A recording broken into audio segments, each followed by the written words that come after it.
मेरा नाम गायत्री दिलीप शिंदे, विभाग नासिक, और मेरा विषय है पिता नाम का एक आदमी।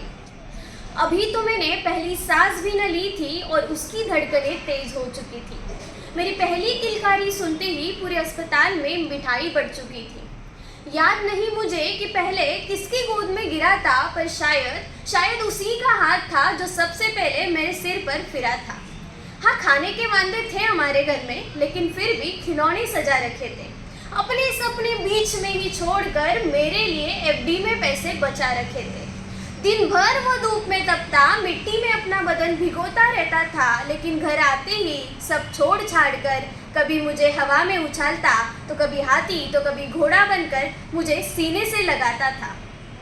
खुद अनपढ़ गंवार रह गया था शायद, लेकिन मुझे पढ़ा रहा था।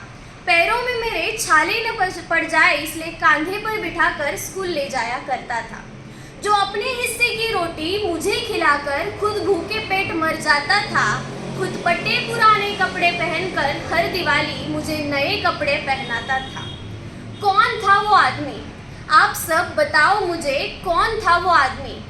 एक छोटे से घर का किराएदार था। 4 लोगों के परिवार का बस एक ही सहारा था, माँ की दवाई, बहन की शादी और मेरी हर खुशी के लिए किसी और के सामने सर झुकाए, हाथ फैलाए किस्मत का मारा था।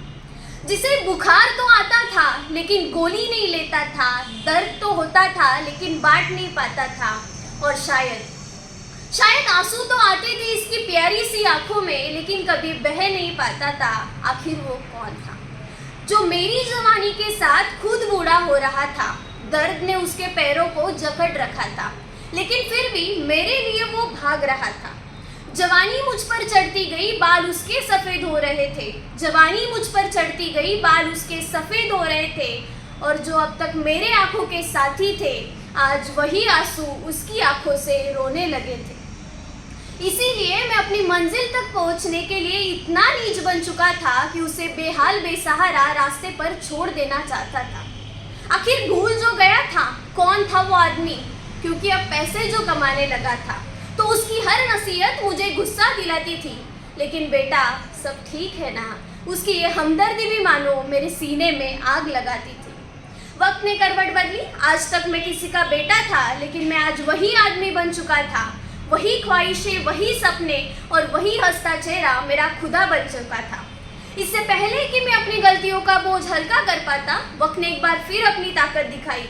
अगली सुबह मेरे माथे की सबसे बड़ी मजबूत छत का हर एक पन्ना खाक बन चुका था, क्योंकि वो मेरा बाप था जो राख बन चुका था। संभाल लेना उन लड़खड़ाती कदमों को जो आज छड़ी का सहारा लेकर चल रहे हैं, क्योंकि याद रखो, कल तुम्हारा भी यही किरदार होगा। तुम्हारा भी बेटा समझदार होगा और नहीं कर पाया अपने पिता से सच्ची मोहब्बत, तो तुम्हारा भी यही लम्हा होगा। और दुआ करती हूँ कि तुम्हारी ज़िंदगी में यह लम्हा कभी ना आए, क्योंकि इस लम्हे का हर एक कतरा बहुत दर्दनाक था। और जन्नत का ख्याल रखते हो अपने जहन में कभी, अगर जन्नत का ख्याल रखते हो अपने जहन में कभी, तो याद रखो, कल तुम्हारा भी यही किरदार होगा। और सीने से लगा लेना उस आदमी को, क्योंकि कल वही बाप जन्नत का सरदार होगा। जय हिंद, जय महाराष्ट्र।